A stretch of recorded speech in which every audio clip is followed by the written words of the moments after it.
Hello everyone, welcome back once again to my kitchen. आज क्या बनाऊं? एक्चुअली पता है क्या हुआ? आज मेरी बेटी ने मुझे फोटोग्राफ्स भेजा। अच्छे से डोनट सजे हुए थे उसमें, वो भी फिलिंग वाले। अब आप सोच लो, वो देखने के बाद कोई भी रुक सकता है? नहीं ना। तो मैं भी नहीं रुकी और मैंने फटाफट बनाया custard filled donut, Nutella filled donut and jam filled donut, तीनों एक ही रेसिपी से। तो आपके लिए मेरे किचन में बनने जा रहा है डोनट्स फिलिंग वाले। तो चलिए फटाफट बनाते हैं हम लोग। तो यहाँ पे फ्रेंड्स, फिल्ड डोनट्स बनाने के लिए हम लोग आज तीन तरह से फिल करेंगे डोनट्स को। एक तो है न्यूटेला, ये आप बाजार से खरीद के ला सकते हैं।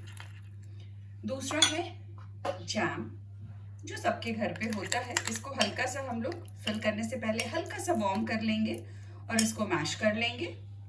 और थर्ड जो है वो है कस्टर्ड फिल्ड डोनट। तो कस्टर्ड बनाने के लिए चलिए फटाफट तैयारी करते हैं। तो मैंने 1 कप दूध जो है ये वाले कप से बॉयल होने के लिए लो फ्लेम पे चढ़ा दिया है, और ये मैंने लिया है अमूल फ्रेश क्रीम। तो Amul fresh cream half cup लिया है और 1 कप लिया है दूध। तो पहले यहाँ पे एक मिक्सचर बना लेते हैं। तो ये है half cup Amul fresh cream, इसमें मैंने डाला 1 टेबलस्पून वनीला एसेंस, 1/3 कप चीनी, नॉर्मल आपके घर वाली चीनी, 2 टेबलस्पून कॉर्नफ्लावर और 2 अंडे।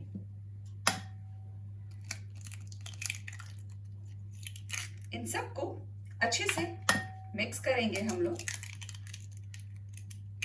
जब तक हमारी दूध बॉईल हो रही है, इसे फटाफट मिक्स कर लेते हैं। तो ये इस तरह से अच्छे से, ताकि कोई भी लम्प्स ना रह जाए इसमें। ये बिल्कुल अच्छे से बीट कर ले आप इसे। जब ये अच्छे से बीट हो जाए ना, तो इसमें आप डालेंगे 2 चुटकी नमक, 1 और 2, बस 2 पिंच, ज्यादा नहीं। ये इस तरह से आप मिक्स कर लेंगे। और अब दूध जो है वो बॉईल हो चुकी है। तो चलिए बताते हैं इसके आगे क्या करेंगे हम। यहाँ पे मैंने फुल क्रीम दूध लिया था 1 कप, और अब ये जो मिक्सचर है इसको धीरे धीरे करके इसमें आप डालेंगे। और ध्यान रहे हीट बिल्कुल लो पे होगी, नहीं तो क्या होगा, अगर आप हाई करोगे फ्लेम तो वो नीचे से जल जाएगी। तो इसको बिल्कुल लो फ्लेम पे ही हमें पकाना है, और आप इसे लगातार हिलाते रहेंगे, क्योंकि अगर आप इसे बंद करेंगे तो ये नीचे से वापस जलने लगेगी। तो जब तक ये अच्छे से गाढ़ी ना हो जाए, आपको इसको बिल्कुल इस तरह से पकाना है। तो पकाते हैं इसे। तो ये देखिए, ये गाढ़ा होना बिल्कुल शुरू हो गया है। तो इसे अराउंड 3 to 4 मिनट्स लगते हैं अच्छी तरह से होने में। तो ये पूरा आप इस तरह से करते हुए इसे तब तक करेंगे जब तक ये अच्छे से थिक ना हो जाए। ये लाइट ग्रीन कलर की है। अगर आप इसे थोड़ा सा येलो कलर देना चाहते हैं तो फूड कलर डाल सकते हैं, नहीं तो ये ऐसे भी ठीक है, क्योंकि हमें तो फ्लेवर से मतलब है। तो ये देखिए, ये जब इस तरह से थिक हो जाए तो आप गैस को बंद कर देंगे, और इसे हम अब ठंडा होने के लिए रखेंगे। कैसे रखेंगे, किस बर्तन में और किस तरह से रखेंगे वो मैं बताती हूँ। पर यहाँ पर बंद करने के बाद इसमें हम डालेंगे 1 बड़ा चम्मच बटर। ये इस तरह से 1 बड़ा चम्मच बटर मैंने डाल दिया इसमें। वापस से इसको आप इस तरह से मिक्स कर लीजिए, ताकि बटर जो है वो पूरे क्रीम में अच्छे से मिक्स हो जाए।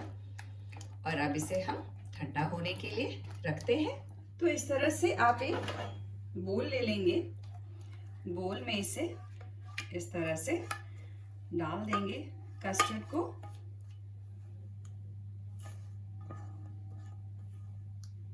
और अब इसे ढक के हम फ्रिज में रखेंगे।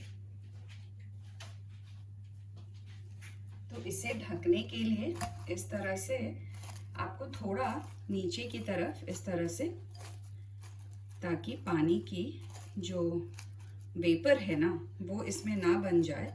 तो इस तरह से करके इसे मैं अभी फ्रिज में रख देती हूँ, और जब तक ये ठंडी होती है इसका जो डो है डोनट का वो तैयार कर लेते हैं। तो इसके डो बनाने के लिए यहाँ पे मैंने लिया है 2 कप मैदा। मेजरिंग कप से 2 कप मैदा लेंगे आप। यहाँ पे 1 टेबलस्पून इंस्टेंट ड्राई ईस्ट लिया है मैंने। ये लिया है 1/3 कप पिसी हुई चीनी यानी कि पाउडर्ड शुगर, ½ टीस्पून सॉल्ट, 2 बड़ा चम्मच बटर पिघला हुआ,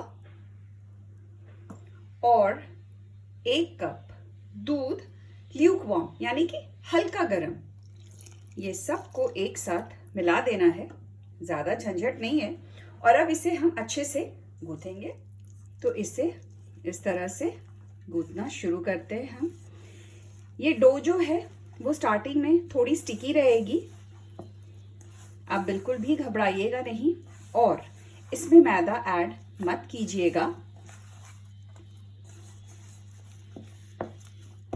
तो इस तरह से जब सारा एक जगह इकट्ठा हो जाए फिर इसे अच्छे से आपको इसका डो जो है ना वो थोड़ा टाइम लगता है नीड होने में। तो कैसे नीड करेंगे वो मैं बताती हूँ आपको। तो मैंने यहाँ थोड़ा सा मैदा डाल के थोड़ा सा सरफेस को फ्लावर कर लिया है, वहाँ पर आप डालेंगे इस डो को। और स्टार्टिंग में स्टिकी होगी, टेंशन लेने की बिल्कुल ज़रूरत नहीं है।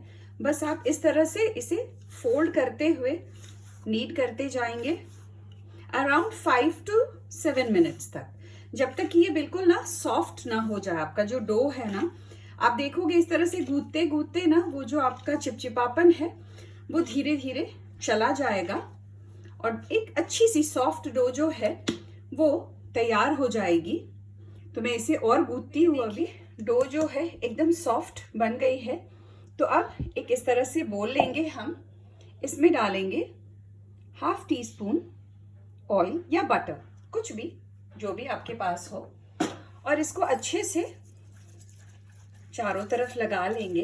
वो इसलिए कि जब ईस्ट अपना काम करेगा और आपका जो ये डो है वो फूलना शुरू होगा ना, तो वो इजीली फूले, इसमें साइड में चिपके नहीं।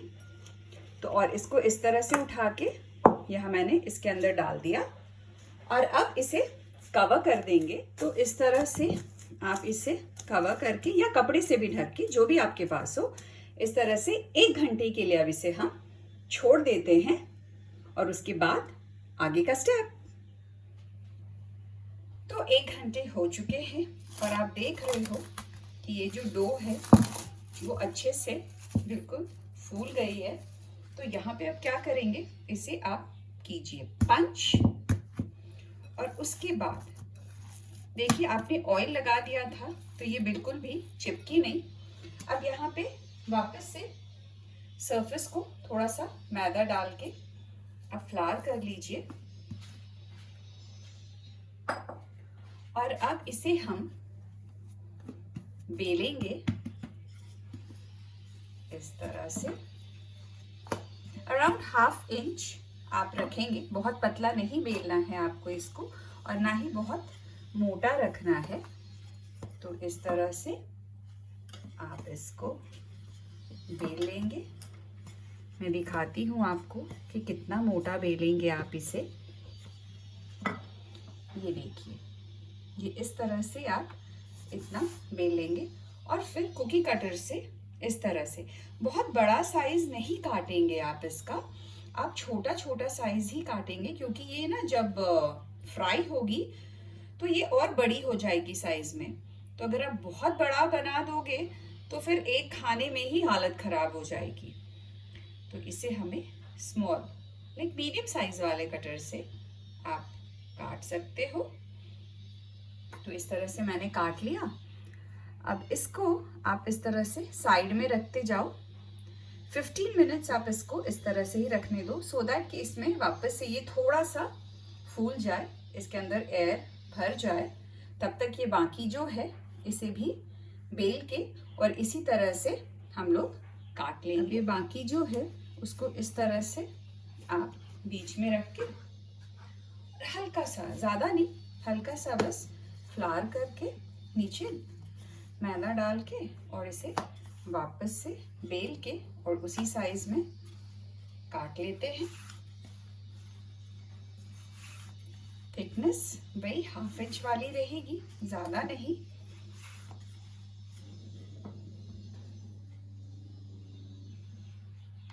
तो ये देखिए 15 मिनट्स हो चुके हैं।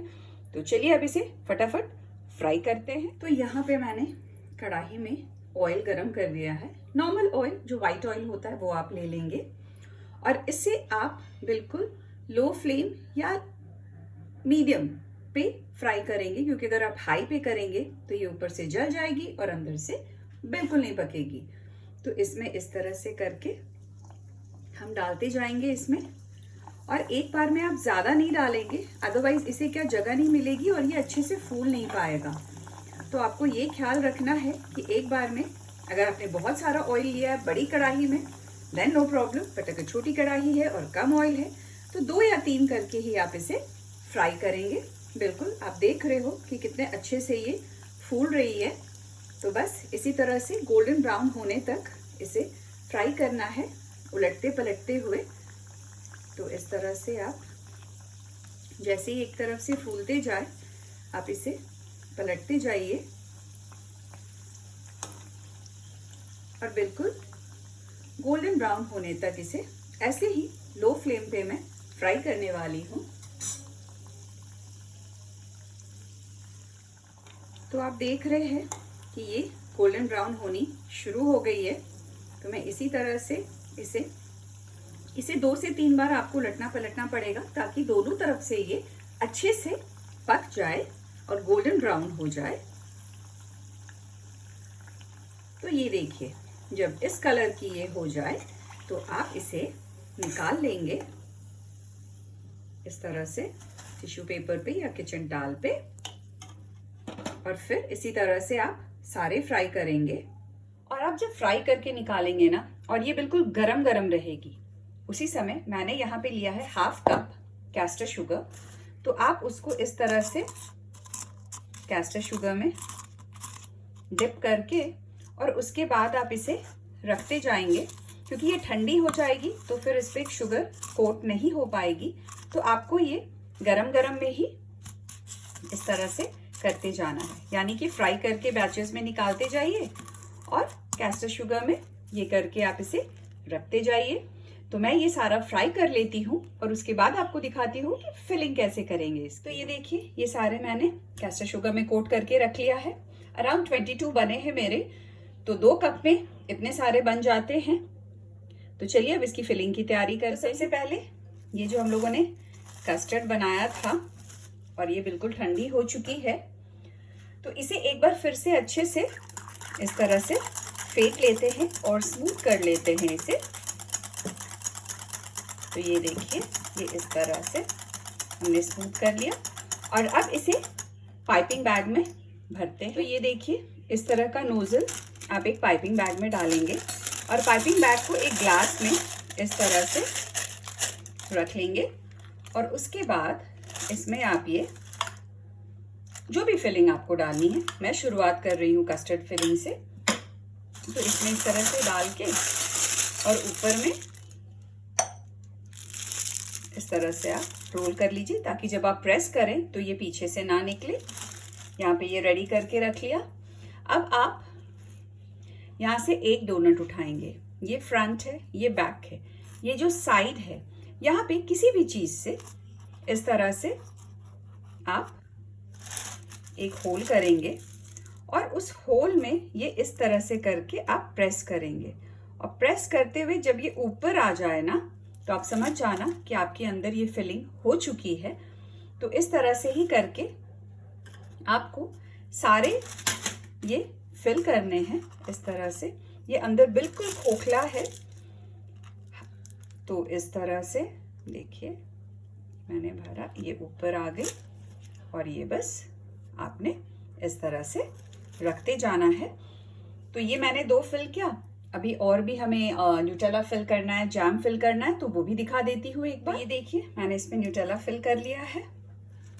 सेम साइड से आप इस तरह से करेंगे, इसके अंदर यहाँ पे करके, और इस तरह से आप करेंगे, और जब ये ऊपर तक आ जाए समझिए आपकी फिलिंग हो गई है। तो इसे भी रखते जाएंगे हम, और सेम इसी तरह से आप जैम भी फिल करेंगे। इसमें सेम प्रोसेस है, बस इस तरह से करके जब ये ऊपर आ जाए समझ जाओ कि आपकी जो है फिलिंग वो हो चुकी है। तो इस तरह से करके आप बनाइए अपने डोनट्स। तो ये देखिए ये रेडी है आपके 3 तरह के फिलिंग वाले डोनट्स। और मैं ना आपको अब दिखाती हूँ ये वाला एक तोड़ के कि अंदर कैसा है। आप देख रहे हैं मैं हल्का सा प्रेस कर रही हूँ हर जगह से, ये इस तरह से, ये देखिए। तो ये बिल्कुल अंदर फिल्ड है और बहुत ही अमेजिंग होती है। तो एक बार बना के ज़रूर देखिएगा, स्पेशली अगर बच्चों की पार्टी है तो ये हिट चीज़ है बनाने के लिए एज अ डिज़र्ट। तो बना दिया मैंने डोनट्स। अब बेटी को फोटो खींच के भेजूंगी कि तुमने खरीद के खाया, मैंने बना के खाया। तो आप लोग भी बनाइए, खाइए, खिलाइए, खुश रहिए, और हाँ मेरे चैनल को सपोर्ट करते रहिए, यानी कि like, share and subscribe. Tata.